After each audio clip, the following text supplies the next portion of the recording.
Amira Patel ran through the busy airport. She looked at her watch again and again. Her heart beat fast in her chest. Her flight to Washington, D.C. would leave in 30 minutes. She still had to go through the security check. Amira knew this would not be easy. She held her ticket tight in one hand and pulled her small black suitcase with the other. People rushed all around her. Some ran to catch flights. Others said goodbye to family. Amira had no one to say goodbye to today. She had come to the airport alone. Amira wore a blue hijab that covered her hair and neck. Her dark eyes scanned the signs hanging from the ceiling. She needed Terminal B, Security Gate 5. There it was, to the right. Amira turned and walked faster. The security line was long, very long. Amira counted 20 people ahead of her. She checked her watch again. 25 minutes until her flight. She might still make it, if the line moved fast. But Amira knew better. For people like her, security never moved fast. Next, called a security officer with a stern face. Amira watched as a white businessman walked through the metal detector. The machine made no sound. The man picked up his bag and walked away. It took him less than 1 minute. The line moved slowly. 15 minutes left until her flight. Amira felt sweat on her forehead. This meeting in Washington was the most important of her life. She would talk to important people about her new solar energy idea. If she missed this flight, she might lose her big chance. Next, the officer called again. Amira stepped forward. The officer looked at her ticket, and then at her face. His eyes narrowed a little. "Step to the side, please," he said in a cold voice. "We need to do a special check." Amira's shoulders dropped, but she said nothing. This always happened. Every time she flew, they picked her for a random check. But it was not random. She knew why they chose her. A female officer took Amira to a small area with a table. "Open your bag, please," the woman said. Amira unzipped her suitcase. The officer put on blue gloves and began to touch everything inside. She took out Amira's clothes one by one. She opened Amira's toiletry bag and looked inside each small bottle. "What is the purpose of your trip?" the officer asked, not looking at Amira's face. "I am going to speak to Congress about a new solar energy technology," Amira explained. "I am an electrical engineer." The officer did not seem interested. She just kept searching through the bag. Then she took a small machine and ran it over Amira's hands and clothes. The machine beeped and showed a green light. "No dangerous materials found." "Your laptop, please," the officer said. Amira took out her laptop from her shoulder bag. The officer opened it and pressed the power button. She waited for it to start, then asked Amira to enter her password. Amira typed it in. The officer looked through some files and folders, then closed the laptop. 10 minutes left until boarding ended. Amira's heart sank. She might miss her flight. All her hard work, all the preparation for this important meeting, might be for nothing. "You can go now," the officer finally said after what felt like hours. Amira quickly packed her things. Her hands shook a little as she zipped her bag. She had been through this many times before, but it still made her angry and sad. Why did they always suspect her? What had she done wrong? She ran toward her gate, pulling her suitcase behind her. Gate 27B. It was far. Amira pushed past slow-walking travelers. She almost knocked over a small child. "Sorry," she called over her shoulder, but did not stop. When she finally reached Gate 27B, people were still boarding the plane. Amira let out a big breath. She had made it, but just barely. Her forehead was wet with sweat. Her heart still beat too fast. She joined the line of passengers waiting to board.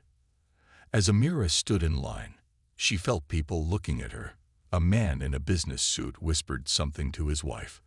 The woman glanced at Amira, then moved a little away from her. An old lady clutched her purse tighter when Amira stepped closer to the line. Amira pretended not to notice. She held her head high and looked straight ahead. She was used to these looks, these small signs of fear and distrust. but that did not make them hurt less. Amira stood in the boarding line with her ticket in hand. The line moved slowly. She could feel eyes on her back. Two young men behind her spoke in low voices. She caught words like check and careful. Amira looked straight ahead. She would not let them see her hurt. "Boarding Group B may now enter the plane," said a voice over the speaker. Amira looked at her ticket. Group B. That was her group. She stepped forward with about 20 other people. A flight attendant with a bright red jacket stood at the door of the plane. She had blonde hair pulled back in a tight bun. She smiled at each passenger as they walked by. When Amira handed over her ticket, the smile got smaller. The attendant checked the ticket twice. She looked at Amira's face, then back at the ticket. "Seat 14B, the attendant said. Her voice was not friendly anymore. "Middle of the row." Amira nodded and walked down the narrow path to the plane. Inside, the airplane was half full. People put bags in overhead bins and settled into their seats. Some read books or played with phones. A baby cried somewhere in the back. Amira found row 14. A large man in a dark gray suit sat in seat 14A by the window. He wore an expensive watch and typed on a laptop. When Amira stopped at his row, he looked up with a frown. "Excuse me," Amira said. "I need to get to the middle seat." The man sighed loudly. He closed his laptop and stood up, but he did not step into the aisle to let her pass. He just turned sideways, forcing Amira to squeeze past him. As she did, the man pressed himself against the seat, as if afraid to touch her. Amira sat down in seat 14B. She put her small bag under the seat in front. She tried to make herself small, keeping her arms close to her body. The man went back to his laptop. He turned slightly away from her, facing the window. A minute later, an old woman with white hair and glasses came to their row. 14C, she said, pointing to the aisle seat. Amira stood up to let the woman in. The businessman sighed again and got up too. The old woman looked at Amira with narrow eyes. She clutched her large purse to her chest as she sat down. She put the purse on her lap and kept her hand on it, as if she thought Amira might take it. "Can I help you put your bag in the overhead bin?" Amira asked the woman. "No," the woman said quickly. "I keep my valuables with me." Amira nodded and looked away. The plane was now almost full. A voice came over the speaker. "Ladies and gentlemen, welcome aboard Flight 237 to Washington, D.C. My name is Captain Rogers. Our flight time today will be about 2 hours and 30 minutes. We expect good weather and a smooth flight. Please fasten your seatbelts and put all large items in the overhead bins. We will take off in about 10 minutes. Amira fastened her seatbelt. She took a small notebook from her bag. Inside were her notes for the big meeting. She had worked so hard on this project. Her new solar panel design could make clean energy cheaper for everyone. But first, she had to convince the people in Washington. The businessman next to her glanced at her notebook. He saw a diagram of a solar panel. He looked surprised. "Are you in the energy business?" he asked. His voice was not friendly, just curious. "Yes," Amira said. "I'm an electrical engineer. I design solar panels." The man raised his eyebrows. He seemed surprised. Before he could say more, he got a phone call. He turned away and started talking about money and business deals. The old woman on Amira's other side moved her elbow away when it accidentally touched Amira's arm. She took out a book and began to read, holding it in a way that created a wall between them. Amira put her notebook away and looked out the small window past the businessman. She could see airport workers loading bags into another plane. She thought about her parents and how proud they would be if her project was successful. Her father had been an engineer too, back in their home country. He had taught her to love science and to be strong when people were unkind. The plane began to move. It rolled slowly away from the airport building. Amira closed her eyes for a moment. 2.5 hours, then she would be in Washington. She just had to ignore the cold shoulders of her seatmates until then. Little did she know, This flight would not go as planned. Not at all. The plane was now high in the sky. Amira looked out the small window past the businessman. The ground below looked like a toy model. Tiny houses, small roads, and little patches of green and brown land. It was beautiful from up here. "Drink service will begin shortly," said a voice over the speaker. The businessman closed his laptop and put it away. He stretched his arms but was careful not to touch Amira. The old woman on Amira's other side was reading a magazine about gardens. No one in row 14 talked to each other. A flight attendant pushed a cart down the narrow aisle. She stopped at each row and offered drinks. When she reached row 14, she smiled at the businessman. "What would you like to drink, sir?" she asked. "Coffee, black," he said. The attendant poured coffee into a small plastic cup. She handed it to him with a napkin. Then she looked at Amira. "For you." Her voice was flat. "Apple juice, please," Amira said. The attendant poured the juice without a word. Then she turned to the old woman. "And for you, ma'am." "Tea with lemon, dear," the old woman said. The attendant smiled warmly and carefully prepared the tea. Amira sipped her juice. She was used to this kind of treatment. It still hurt, but she had learned to live with it. She took out her phone and looked at pictures of her latest solar panel design. The pictures made her feel better. This design was special. It could change how people use sun power. Suddenly, the plane shook. People gasped. Drinks spilled. The shaking stopped after a few seconds. "Ladies and gentlemen, we're experiencing a bit of turbulence," the captain's voice said. "Please remain in your seats with your seatbelts fastened." The businessman frowned. Half his coffee had spilled on his pants. He dabbed at the stain with a napkin. "Just great," he muttered. The old woman clutched the armrests tightly. Her knuckles were white. "I hate flying," she said to no one in particular. "My daughter made me take this trip.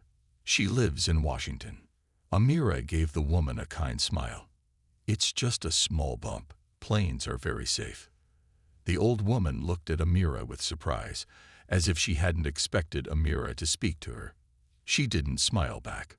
The plane shook again, harder this time. The lights flickered. A few people screamed.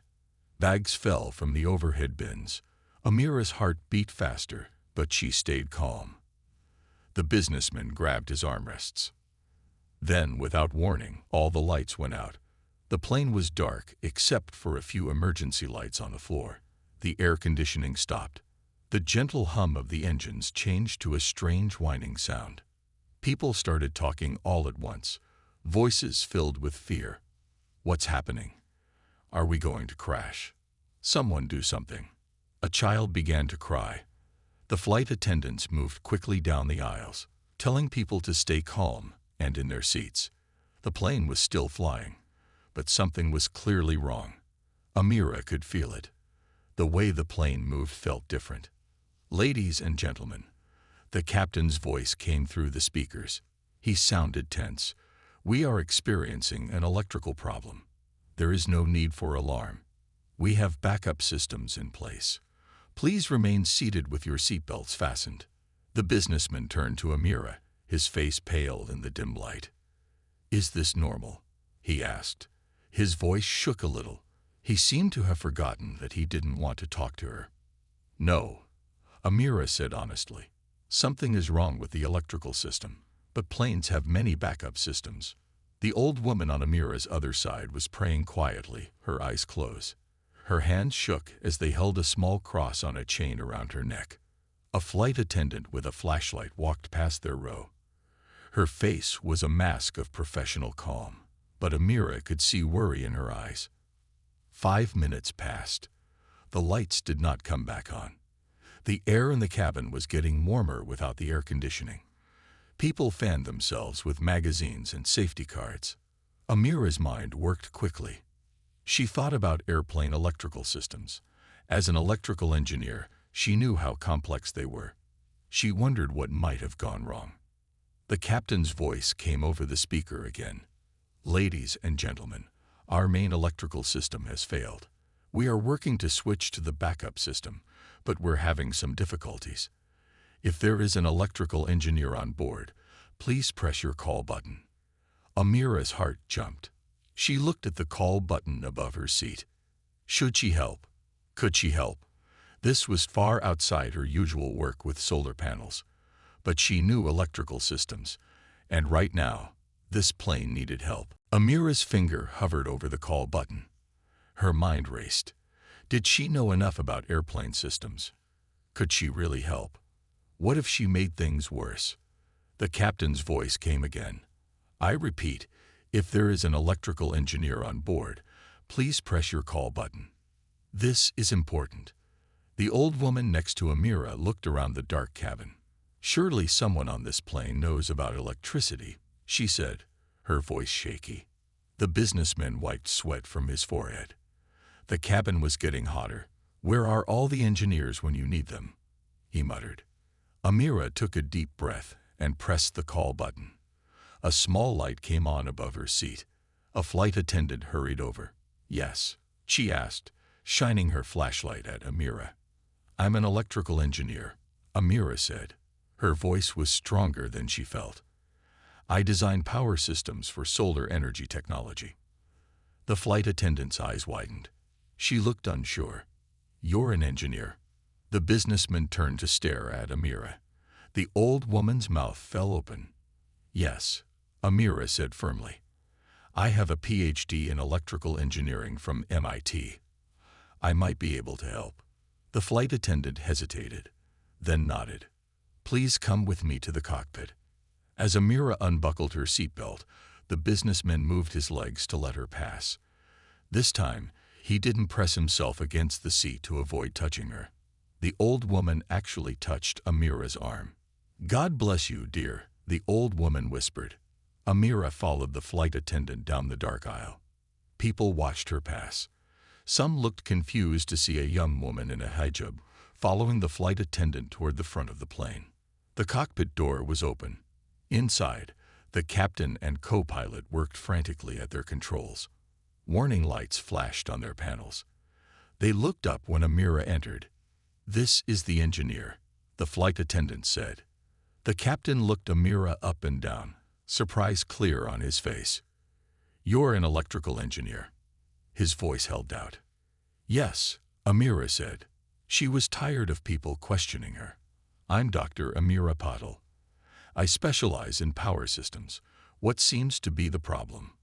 The captain looked at his co-pilot, then back at Amira. He seemed to make a decision. "Our main electrical system has failed. The backup system should have kicked in automatically, but something is blocking it. We can't figure out what." "May I see your electrical panel?" Amira asked. The co-pilot pointed to a panel on the wall. "It's here, but it's not showing us what's wrong." Amira moved closer. She studied the panel carefully. Years of training kicked in. She could do this. This was what she was good at. "Do you have a technical manual for the electrical system?" she asked. The co-pilot handed her a thick book. Amira flipped through it quickly, finding the section on backup power systems. "I'll need some tools," she said. The captain nodded to a small toolbox under one of the seats. "We have basic tools there." Amira knelt down and opened the box. Simple tools, but they would do. She moved to the electrical panel and carefully removed the cover. Inside was a complex system of wires and circuits. "The main power is coming from here," she said, pointing. "But the relay switch to the backup system seems to be stuck. Can you fix it?" the captain asked. His tone had changed. Now there was respect in his voice. "I think so," Amira said, "but I'll need to disconnect some wires. Is that okay?" The captain looked worried. "We're flying at 30,000 feet. Will that affect our navigation systems?" "It shouldn't," Amira said. "Those run on a separate system, but I need to work quickly." "Do what you need to do," the captain said. "We trust you." Those 3 words, "we trust you," made Amira stand taller. She took a small screwdriver from the toolbox and began to work. Back in the cabin, passengers waited nervously. The businessman from Amira's row leaned across her empty seat to speak to the old woman. "Did you know she was an engineer?" he asked. The old woman shook her head. "I just assumed she was. Well, I didn't think she would be so educated." "Me neither," the businessman admitted. "I saw her looking at some technical drawings, but I thought maybe she was a student or something." The old woman clutched her cross. "Do you think she can help?" The businessman looked toward the cockpit. "I hope so. For all our sakes." In the cockpit, Amira worked steadily. Her hands moved with skill and confidence. This was her world. In the world of wires and circuits, she knew exactly what to do. Amira's fingers moved carefully among the wires in the electrical panel. The small flashlight the co-pilot held gave just enough light to see. Sweat ran down her face, but she did not wipe it away. She needed both hands for this delicate work.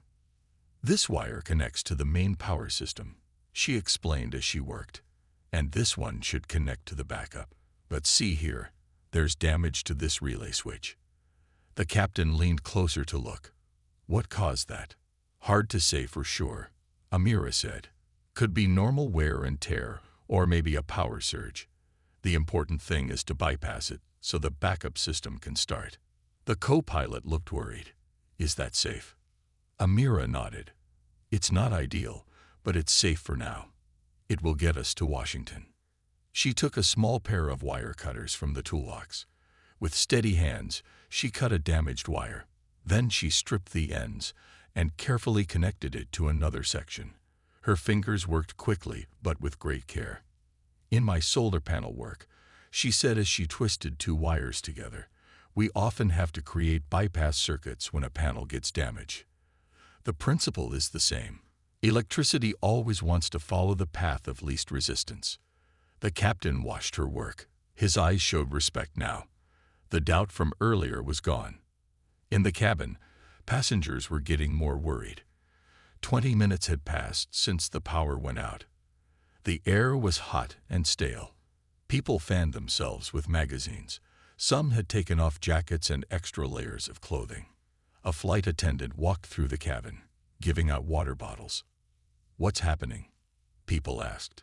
"Is it serious?" "Please remain calm," the flight attendant said. "We have an engineer working on the problem." When she reached row 14, the businessman asked, "The woman who was sitting near, she's the engineer?" "Yes, sir," the flight attendant said. "Dr. Patel is helping the pilots." The old woman looked surprised again. "Doctor?" "She's a doctor too. She has a PhD in electrical engineering," the flight attendant explained.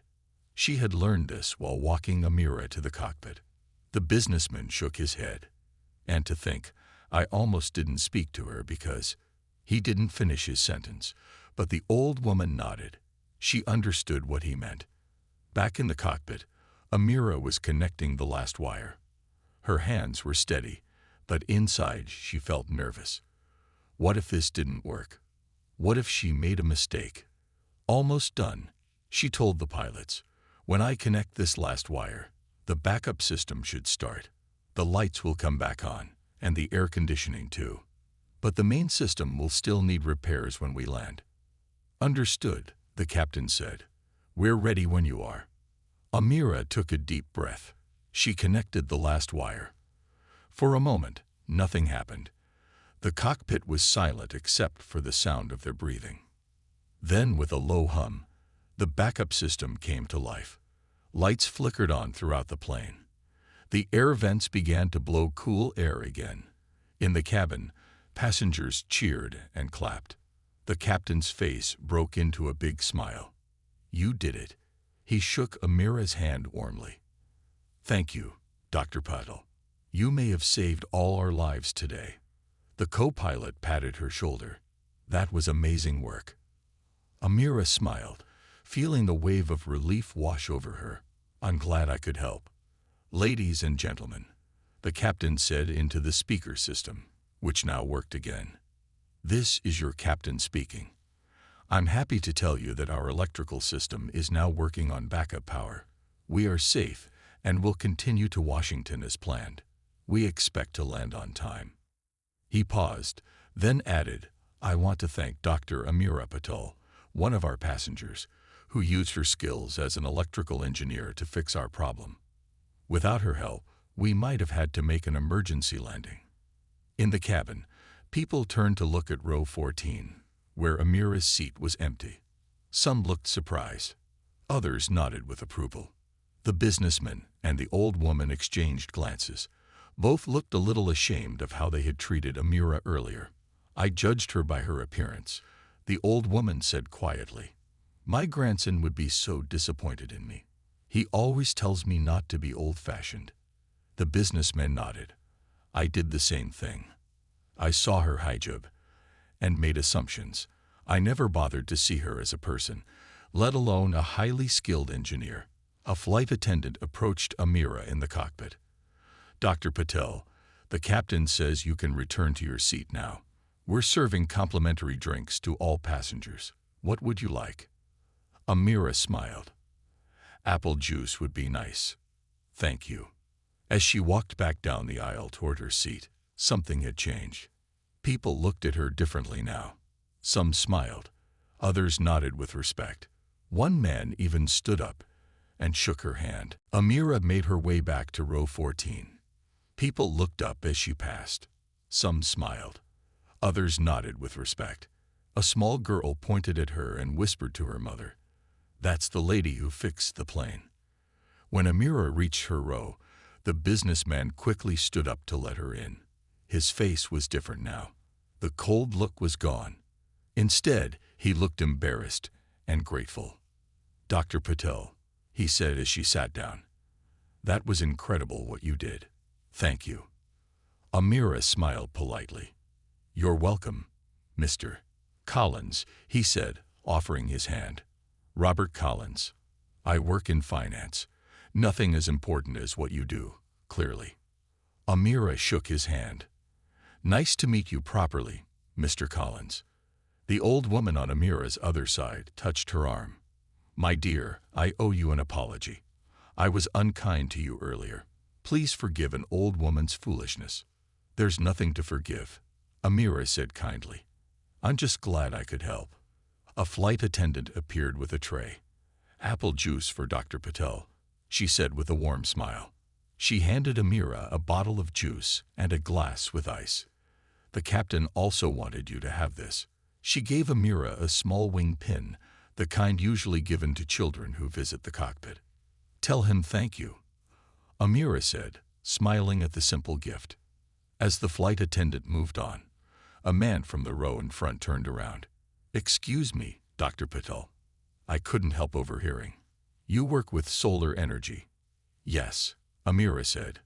"I design more efficient solar panels." "That's fascinating," the man said. "I'm David Chen. I work for Green Future Investments. We fund renewable energy projects. Do you have a card? I'd love to hear more about your work."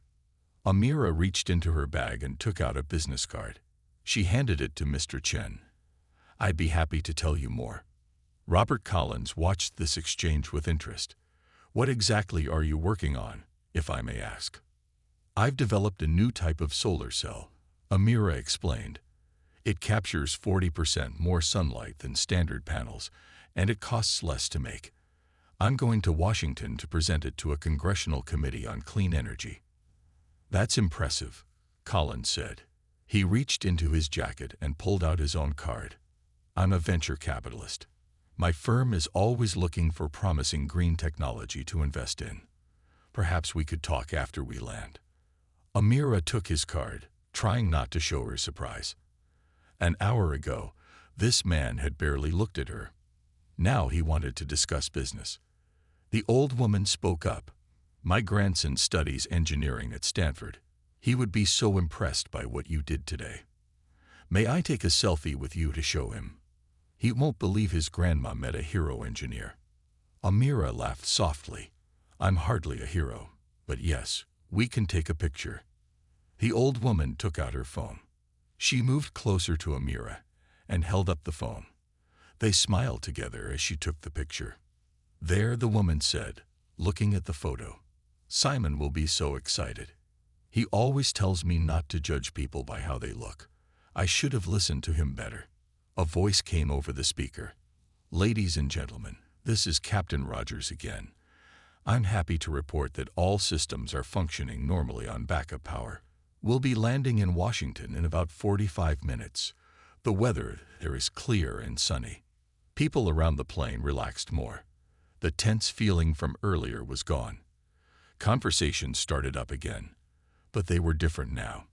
People talked about what had happened, about how lucky they were that an engineer was on board, about how you can never tell by looking at someone what they might know or be able to do. A young boy, about 10 years old, came down the aisle. He stopped at Amira's row. "Excuse me," he said shyly. "My mom said you're the one who saved the plane. I want to be an engineer when I grow up too. Can you tell me how you learned to fix things?" Amira smiled at the boy. "I learned because I was curious. I always wanted to know how things worked, and I had good teachers who believed in me." The boy nodded seriously. "That's cool. Thanks for saving us." He hurried back to his seat. Robert Collins turned to Amira. "You've made quite an impression on everyone." Amira looked around the cabin. It was true. People were looking at her differently now. Not with suspicion or fear, but with admiration. "I just did what needed to be done," she said simply. But inside, Amira felt something powerful growing. For the first time in a long while, people were seeing her for her abilities, not just her appearance. They were seeing the real Amira Patel. For the next 30 minutes, people kept coming to row 14 to meet Amira. Some wanted to thank her. Others wanted to talk about engineering. A teacher from row 22 asked if Amira would speak to her class someday about being a woman in science. "I'd love to," Amira said. "It's important for young girls to see that they can do this work too." Even the flight attendant who had been cold to Amira earlier came by. "Dr. Patel," she said quietly, "I want to apologize for how I treated you when you boarded."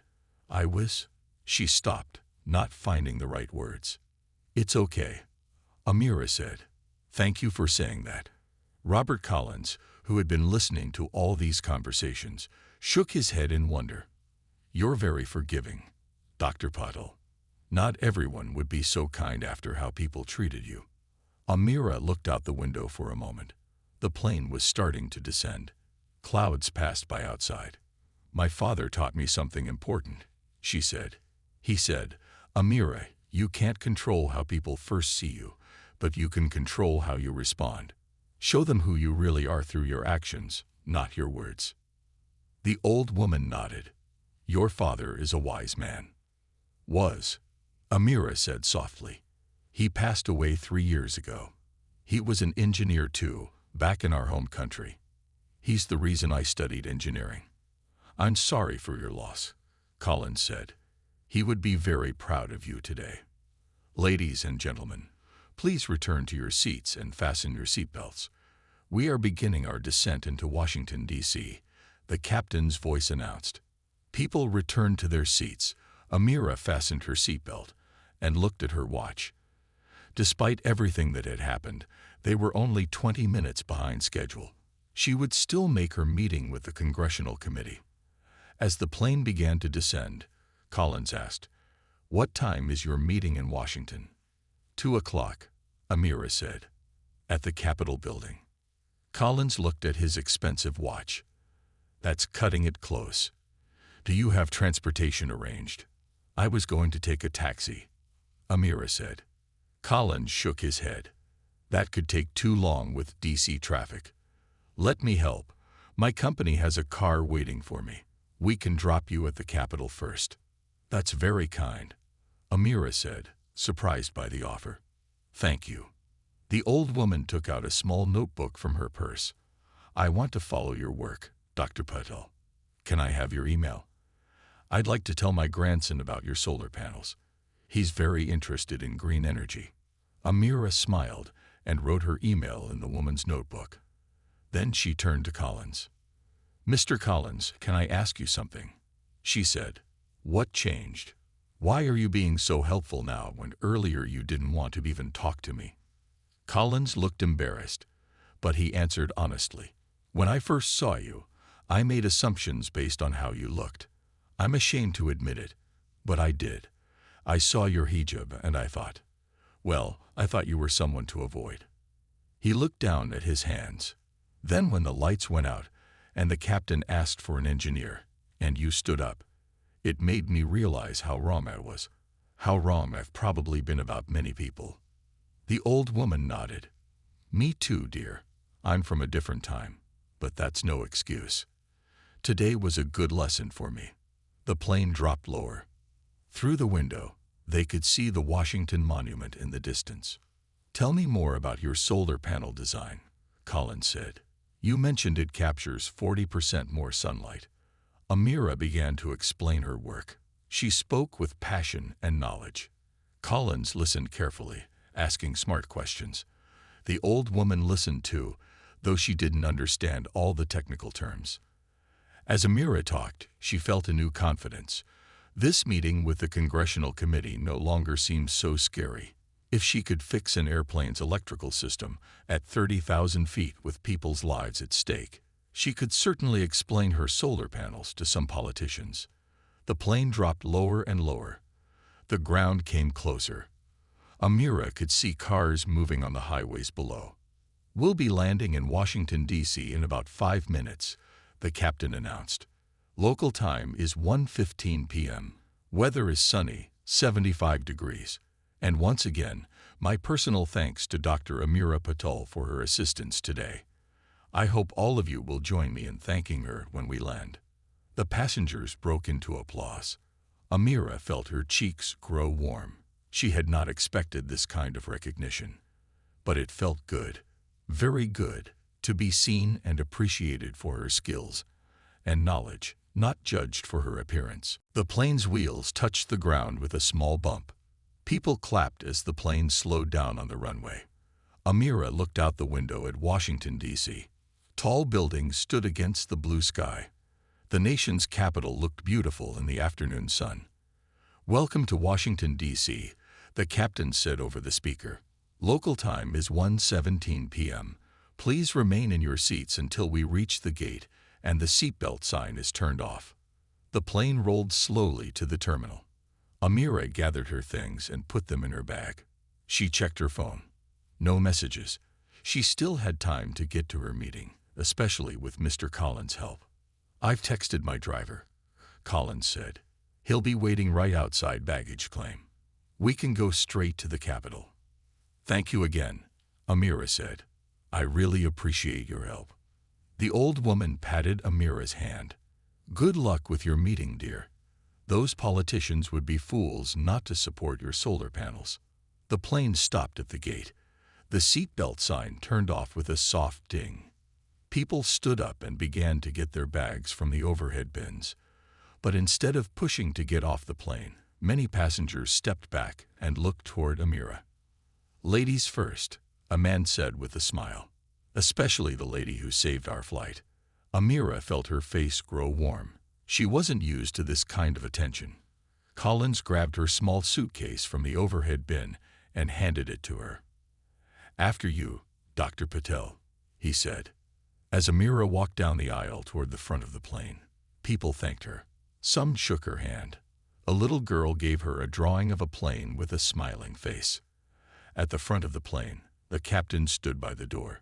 When he saw Amira, he stepped forward and shook her hand. Dr. Patel, I can't thank you enough, he said.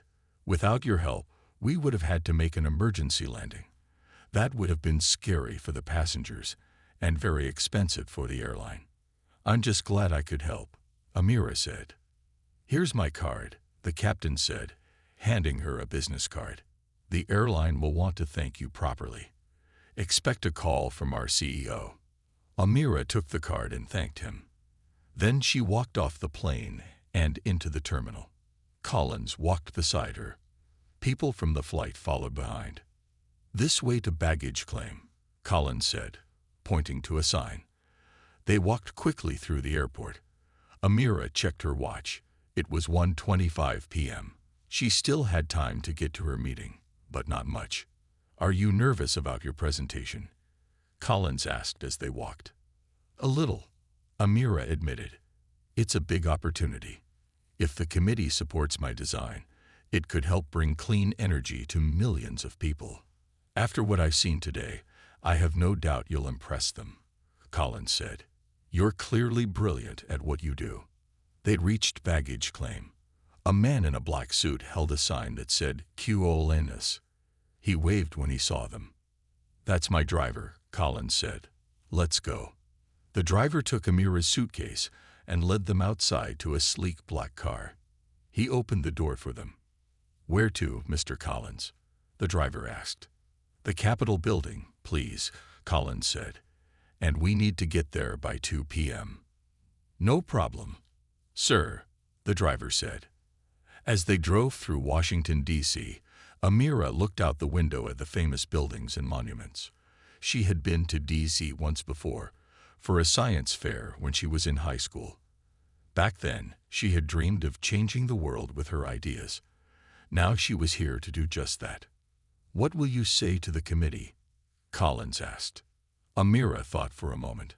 I'll tell them that the future of energy is right above us, the sun, and that my technology can help us capture that energy better and cheaper than ever before. Well said, Collins nodded. Simple and powerful. The driver turned onto a busy street. Traffic was heavy. Amira felt a small knot of worry in her stomach. Would they make it in time? Don't worry, Collins said, seeing her concern.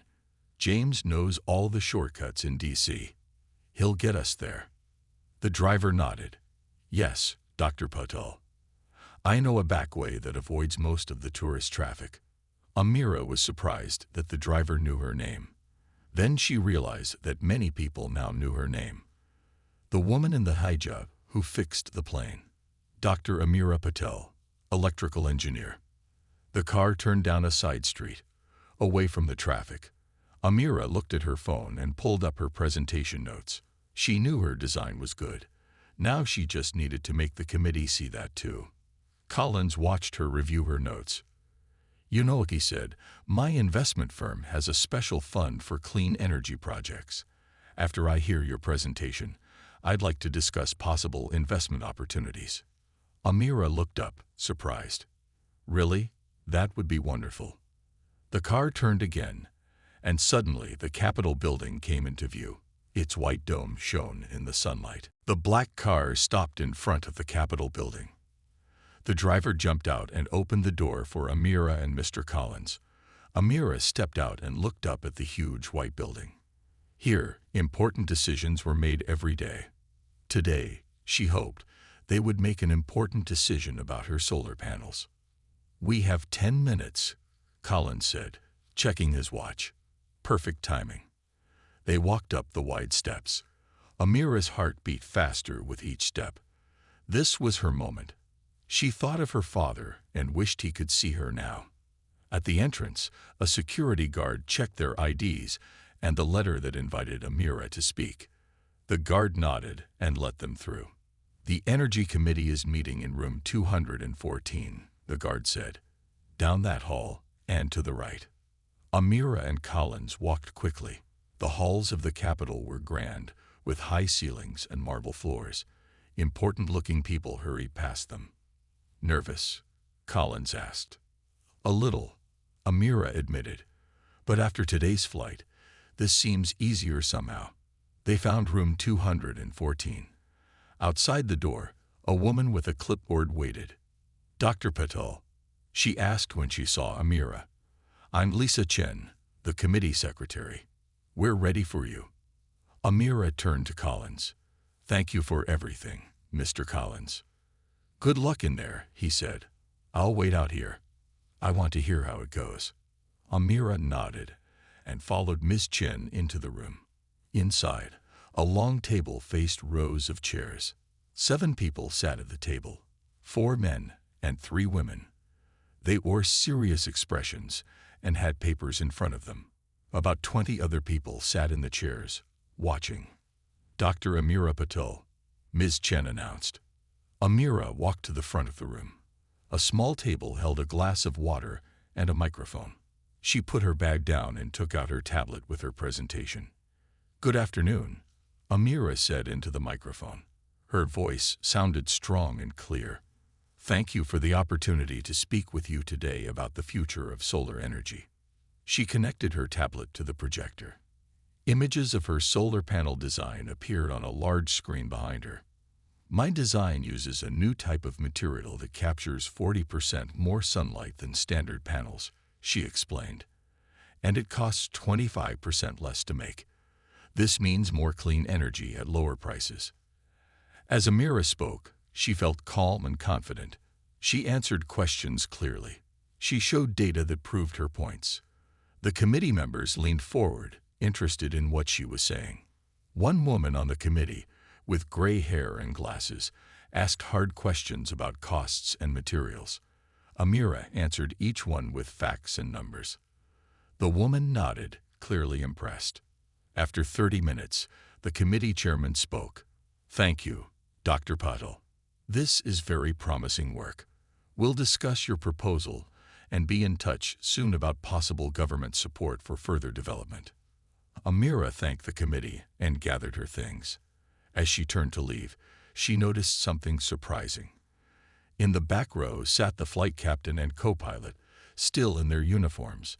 Next to them was the old woman from the plane.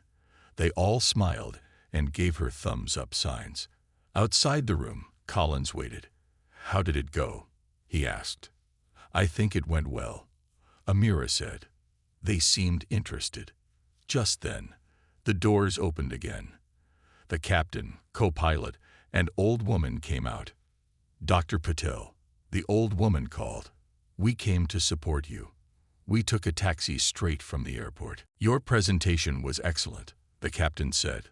"I didn't understand all the technical parts, but even I could see that your design makes sense." Amira was touched that they had come. "Thank you for being here. It means a lot to me." The gray-haired committee woman came out of the room. She walked straight to Amira. "Dr. Patel, I'm Senator Garcia," she said. "I want you to know that I'm very impressed with your work. We need more innovative thinking like yours in the renewable energy field." "Thank you, Senator," Amira said. "My office will be in touch next week," Senator Garcia continued. "I believe we can fast-track some funding for your project." After Senator Garcia left, Collins turned to Amira with a big smile. "Did I just hear that right? Fast-track funding. That's rare." "I can't believe it," Amira said. "This is everything I hoped for." The captain checked his watch. "I have to get back to the airport for my next flight. But Dr. Patel, the airline wants to offer you free first-class travel for a year as thanks for your help today." Amira was surprised. "That's very generous." "You earned it," the captain said. "You turned what could have been a disaster into just a minor delay." As they all walked out of the Capitol building together, Amira felt a warm glow inside. The sun was shining brightly. It seemed right that the sun was out, since solar power had been her life's work. "What will you do now?" the old woman asked.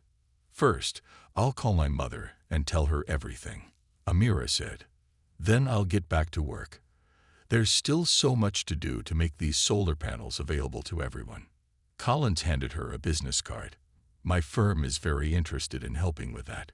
Call me tomorrow to discuss investment options." They reached the bottom of the steps.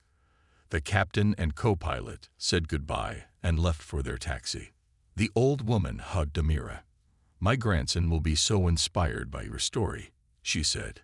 "Thank you for showing an old woman that she still has things to learn." After the woman left, Collins turned to Amira. "Can I drop you at your hotel?" "Thank you, but I think I'll walk for a bit," Amira said. "It's a beautiful day, and I want to enjoy this moment." Collins nodded. "I understand. Today was quite a day for you. It started with people judging you unfairly, and it's ending with people seeing your true value." "Yes," Amira said thoughtfully. "This flight started with prejudice and ended with power. Not just electrical power, but something more important. The power of being seen for who you really are," Collins finished. "And the world is better for it." They shook hands, and Collins got into his car. Amira watched it drive away, then turned toward the National Mall. The Washington Monument stood tall against the blue sky. As she walked, Amira thought about power. The power of the sun that she hoped to harness with her panels, the power of knowledge that had helped her fix the plane, and the power of being truly seen and respected for her abilities. She took out her phone and called her mother. "Mom, it's Amira. You won't believe the date I've had." Behind her, the Capitol dome gleamed in the sunlight, and ahead of her stretched a future as bright as the sun itself.